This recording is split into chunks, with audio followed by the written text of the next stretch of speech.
স্বাগত জানাই আজকের আয়োজনে। দর্শক, গাইবান্ধার পলাশবাড়ীতে অনুষ্ঠিতব্য বিশাল রাম মূর্তির নির্মাণ কাজ সাম্প্রতিক সময়ে ব্যাপক সমালোচনা এবং স্থানীয় পর্যায়ে বিতর্ক সৃষ্টির কারণে মন্দির কর্তৃপক্ষ নির্মাণ কাজ স্থগিত করেছিল। মূর্তি ভেঙে ফেলা ৭২ ঘন্টার আলটিমেটামও দিয়েছিল। সর্বশেষ পরিস্থিতি জানার জন্য আমরা যুক্ত করেছি রাম মূর্তির প্রতিষ্ঠাতা ও মন্দির কমিটির সভাপতি শ্রী হরিদাস চন্দ্র তরণী দাসকে। দর্শক চাইলে সাবস্ক্রাইব করে আমাদের সাথে যুক্ত থাকতে পারেন। তরণীদা, আপনাকে স্বাগত জানাই। আপনাকেও শুভকামনা। আমার মতো একজন মানুষকে আপনারা নিমন্ত্রণ করেছেন। আপনাদের যদি সঠিক কিছু জানার থাকে আমার কাছে জানতে পারবেন। জি, তো চলুন শুরু করি। আমি দাদার কাছে প্রথমে যে প্রশ্নটা আমি রাখবো সেটি হচ্ছে এই যে বড় আকারের বিশাল আকারে যেটা বলা হচ্ছে ৭৫ ফিট উচ্চতা নাকি ৫৫ ফিট, ঠিক কনফার্ম না, এক এক সময় এক এক ভাবে বলা হচ্ছে বিভিন্ন মিডিয়ায়। একটু রয়েছে, কনফিউশন আছে। এই যে রাম মূর্তি স্থাপনের ধারণা আপনার মাথায় কিভাবে এলো প্রথম দিকে, যদি সংক্ষেপে দুই এক আসলে মানে আমাদের মেইন হচ্ছে আমাদের যে ৪টা যুগ আছে, সত্য, ত্রেতা, দ্বাপর, কলি। আমরা হিন্দু ধর্ম জানি এক এক যুগের এক এক অবতার, ভগবান এক এক যুগের এক এক অবতার। এই যে ভগবান, যে আমাদের সনাতন ধর্মের মূল ভিত্তি হচ্ছে ভগবান শ্রীরাম। এখন ভারতে শুনছি অনেক বড় একটা মন্দির আছে। আমরা গরিব মানুষ, বাংলাদেশের গরিব মানুষেরা ভারতে যেতে পারে না। আমি এখন চিন্তা করলাম, আমরা তো এই দেশে জন্মগ্রহণ করেছি, আমাদেরও তো অনেক বড় বড় মন্দির দরকার, যেমন সকল সনাতনীরা চরণধুলি দেয় এবং সকল সনাতনীরা একটি মন্দিরে যেন অবস্থান করতে পারে।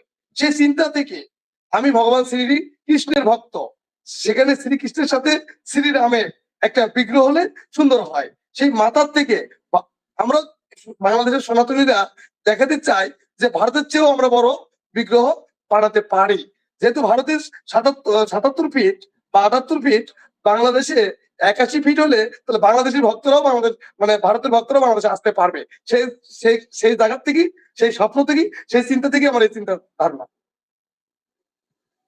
জি, সুন্দর একটা উদ্দেশ্য আপনার, যে আমরা ভারতের চেয়ে কম কিসে, হ্যাঁ, মনের দিকে হোক আর ধনের দিকে হোক, অনেকটা এই ধরনের একটা চিন্তা থেকে আপনি চিন্তা করেছেন যে বেশ একটু বড় করেই করি। ঠিক আছে, যাই হোক। তো দাদা, যেটা যে পরে যে আলোচনাটা সেটা হচ্ছে এই যে বিশাল বিশাল মূর্তি গড়তে গেলে অনেক বড় খরচের একটা ব্যাপার স্যাপার তো থাকে। তো এই যে মূর্তিটি আপনি করার প্ল্যান করেছেন, এইটা তো অনেক বড়, ৮১ ফিট, যেটা আপনার কথায় আসছে যে সম্ভবত ৮১ ফিট উচ্চতার কথা বলছেন। মানে বেস সহ ৮৭ ফিট, যদি বেসটা ধরা হয়, বেসটা হচ্ছে ৬ ফিট, আর হচ্ছে বিগ্রহটা শুধু পা থেকে মাথা পর্যন্ত ৮১ ফিট। ৮১ ফিট। জি, তো প্রশ্ন হলো, নানা বিতর্ক হচ্ছে, যে কারণে একটু খোলাসা করা দরকার। সেটা হচ্ছে এই যে মূর্তিটি নির্মাণের জন্য নিশ্চয়ই সেখানে অনেক বড় একটা ব্যয়ের বিষয় থাকবে। উচ্চতার দিকে আসলে তো তার দৈর্ঘ্য প্রস্থর এরিয়াটাও তো বেশ বড় হবে।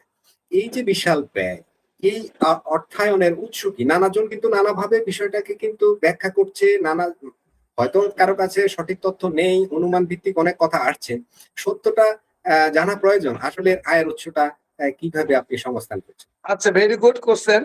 যেহেতু আমরা সনাতনী, বাংলাদেশে দেখা গেছে 5% বলেন, বলে 3% বলেন, আছি, আমরা আছি আছি আমরা বাংলাদেশিরা আছি। আমি যখন এটা কাজ শুরু করি, এটি একটি দেবোত্তর সম্পত্তি ছিল ১৭৮৭ সাল থেকে। এই মন্দিরটি, এখানে কোনো মুসলিম জনগোষ্ঠী বা মুসলিম উপাসনালয় মসজিদ ছিল না। আমাদের একটা বছরের পর পুজো আমরা হিন্দুরা পূজা করে আসছিলাম। ২০২৪ সালের আগস্টের ১০ তারিখ আমরা গ্রামবাসী এবং ইয়ং জেনারেশন নিয়ে একটা মিটিং করি। সেই মিটিং এ প্রথমত আমরা কালী মন্দিরটা দিয়ে শুরু করি। এই কালী মন্দিরের ভিত্তি স্থাপন করেন ২০১৪ সালে তৌফিকুল ইসলাম টিটু চেয়ারম্যান। একটি ভিত্তি স্থাপন করেন কালী মন্দিরের, আজকে থেকে প্রায় ১০ বছর আগে বা ১২ বছর আগে। তখন আমরা গ্রামবাসী নিয়ে চিন্তা করলাম যে আসলে আজকে আমরা এটা ফান্ড কোথায় পাবো। তখন আমরা আমি নিজ উদ্যোগে একটা ডেমো তৈরি করি। এই ডেমো মানে ভবিষ্যৎ কি কি হবে, সে ডেমো তৈরি করি। সে ডেমো তৈরি করে প্রজেক্টরের মাধ্যমে আমার পার্শ্ববর্তী মুসলমান ভাই, আমাদের হিন্দু সমাজ এবং ইয়ং জেনারেশন নিয়ে স্ক্রিনের মাধ্যমে এখানে আমরা একটা ভিডিও উপস্থাপন করি।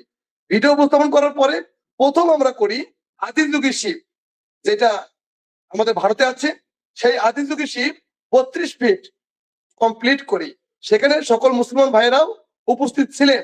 তাদের একটাই কথা, হরিদাস তোমরা তোমাদের ধর্ম পালন করবা, আমরা আমাদের ধর্ম পালন করব। এই আদি যুগের শিব যখন কাজ শুরু করলাম, তখন একটা ফেসবুকে পোস্ট দিয়েছিলাম। আমার ফেসবুকে যাবেন, শ্রী হরিদাস চন্দ্র তরণী দাস আমার ফেসবুকের আইডির নাম। সেখানে দেখবেন যে একটা ভারতের একটা ছবি দিয়ে আমি ফেসবুক থেকে ইনকাম করা শুরু করলাম।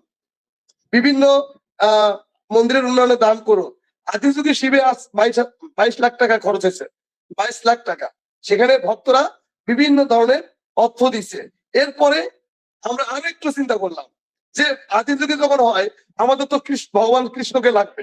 আবার দেখি যখন আদি যুগে শিব হয়ে গেল, এত পরিমাণ ভক্ত আসা শুরু হলো।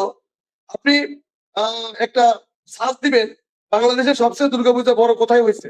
শ্রী শ্রী রাধা গোবিন্দ কালী মন্দিরে। এত পরিমাণ লোক সেখানে। মাননীয় ডিসি মহোদয় 1 কিলো রাস্তা আসতে 6 ঘন্টা লাগে, 6 ঘন্টা লাগছে 1 কিলোমিটার রাস্তা আসতে, এত পরিমাণ ভক্ত। ও এই যে 5-6 লক্ষ ভক্ত আসলো, এই 5-6 লক্ষ লোক ভক্ত যদি 10 টাকা করে দেয়, বেশি দেয় কিন্তু সর্বনিম্ন 10 টাকা তো দেয় একটা দান। এই যে দানগুলো নিয়ে আমার তো চিন্তা চেতনা নাই যে আমাকে বাড়ি করতে হবে, ভারতে গিয়ে বাড়ি করতে হবে, পাকিস্তানে বাড়ি করতে হবে, ওই চিন্তা নাই। ধর্মের ধর্মের পোকা যখন মাথায় ঢোকে, ধর্ম ছাড়া আর কিছু ভালো লাগে না।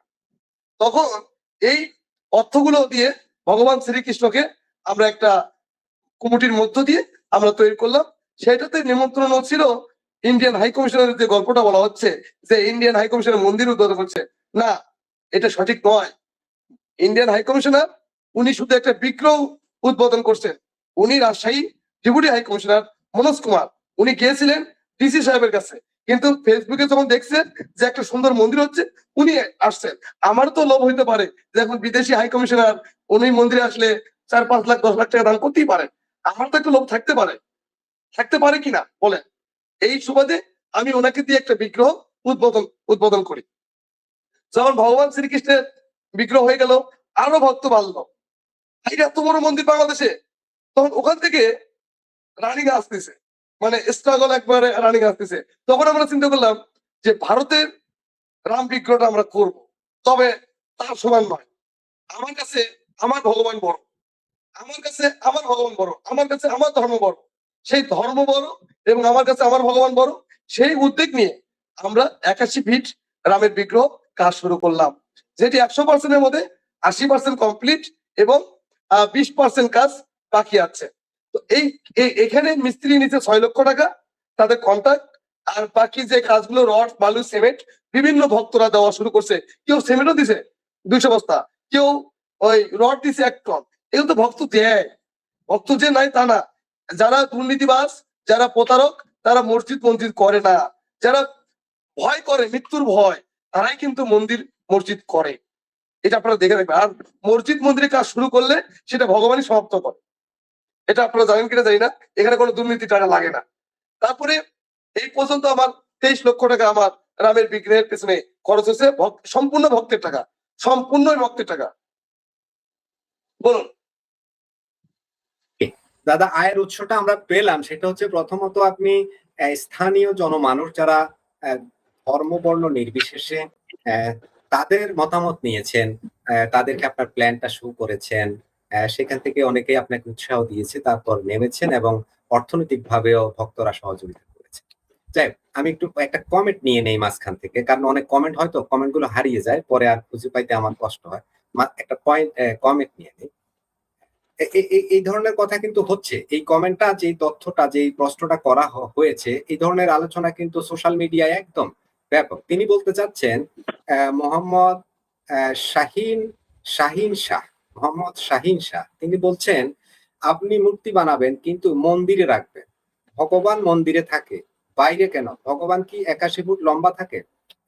এই যে মন্দিরটা, এটা কি সরি, এই যে মূর্তিটা যেটা বলছেন, এটা কি মন্দিরের বাইরে কোথাও? ওনার কমেন্টে যেটা বলা হচ্ছে, এটা আচ্ছা, কিন্তু ভেরি ব্যাপক গুড। প্রচার আছে আমার যেটা বাইরে। না, এটা একটা সুন্দর প্রশ্ন, আমি ওনাকে স্যালুট জানাই। উনি যেহেতু এলাকার না, তাহলে অবশ্যই ওনার জানার অধিকার আছে একজন নাগরিক, এই দেশের নাগরিক হিসাবে। দাদা, আপনার শ্রদ্ধার সাথে বলতেছি, আমাদের এখানে ৭৬% দেবোত্তর সম্পত্তি, পাশাপাশি বিভিন্ন ভক্তের অনুদানে এবং আমার প্রচেষ্টায় এবং সকল সনাতনীদের প্রচেষ্টায় আমরা আরো ১২০% জমি ক্রয় করেছি। যেহেতু বাংলাদেশের কোনো মন্দির নিরাপত্তা নয়, তাহলে অবশ্যই রাম বিগ্রহের মন্দিরটি বাইরে অবস্থান করার কোনো দরকার ছিল না। আমাদের মন্দির তো এমনি নিরাপদ না, মন্দির নিয়ে দেশের রাজনীতি হয়, এক সরকার আসলে আর এক সরকারের দোষ দেয় যে মন্দির ভাঙে ভারতকে খুশি করার জন্য। তাহলে অবশ্যই আমি মন্দিরটা, বিগ্রহটা মন্দিরের ভেতরে রাখবো, অবশ্যই বাইরে নয়। আমাদের রাম ভগবান শ্রীরামের বিগ্রহটি আমাদের কেনা সম্পত্তিতে, এবং এই সম্পত্তিটি যে ৭৬% জমি, এটা সরকারের নয়, এটা হচ্ছে মানে এটা খাস জমিও না, রেলের জমিও না, এটা দেবোত্তর সম্পত্তি। এই দেবোত্তর সম্পত্তি মানে অক্ষ করা, যেটা আপনারা ভাষায় বলে অক্ষ করা, ঠিক এই জমিটা হচ্ছে অক্ষ করা। আমাদের ভগবান শ্রীরামের বিগ্রহটি যদি আপনি মন্দিরে প্রবেশ না করেন, তাহলে আপনি এই বিগ্রহটি দেখতে পারবেন না। দাদা যেটা বলছেন, এটা আমিও কনফিউশনে ছিলাম, কারণ সোশ্যাল মিডিয়া এমন কিছু ছবি আমরা দেখেছি, এগুলো এআই দিয়ে করা কিনা জানি না। ওখানে দেখানো হচ্ছে যে একটা শহরের গোল চক্করের মতো একটা জায়গায় মূর্তিটা হচ্ছে, চারপাশ দিয়ে গাড়ি চলছে, অটো চলছে, হ্যাঁ, মানুষ যাতায়াত করছে, এরকম একটা জায়গা, এরকম ছবি না দেখানো না না, হচ্ছে। আমি আরেকটু কথা বলতে চাই। সবাই বলতেছে রংপুরের প্রবেশদ্বার, রংপুর থেকে 40 কিলোমিটার, মেইন রোড থেকে 2 কিলোমিটার, মন্দির থেকে 200 ফিট দূরে, কিভাবে ওখানে গাড়ি ঘোড়া চলে? আপনি বলেন, আপনারা তো প্রশ্ন দিলাম দাদা। তাহলে দাদা, ওই ওই যে মূর্তিটার কথা বলা হচ্ছে রাম মূর্তি, এটি আপনাদের যে মন্দিরের যে জায়গা, মন্দিরের এরিয়ার ভেতরে, এরিয়া, বাউন্ডারির ভেতরে, বাউন্ডারির এরিয়ার ভেতরে। ভেতরে, এরিয়ার জি জি। ভিতরে, এটা কোনো সরকারি জায়গা বা কোনো অন্য জনগোষ্ঠীর জায়গার উপরে না। না না, আমাদের গ্রামের নাম হচ্ছে মধ্যরাম চন্দ্রপুর, এখানে হিন্দুদের বসতি, এখানে চারপাশ দিয়ে বাউন্ডারি আছে, সেই বাউন্ডারির ভেতরে আমাদের এই রামের বিগ্রহটি। জি, তাহলে তো যেটা প্রচার হচ্ছে সেটা সঠিক প্রচার হচ্ছে না, যে এটা বাইরে, এটা বাইরে শহরের ভিতরে কোথাও এমন ভাবে শোনাচ্ছে যে এই জায়গাটা মন্দিরের জায়গা না, এরকম শোনাচ্ছে।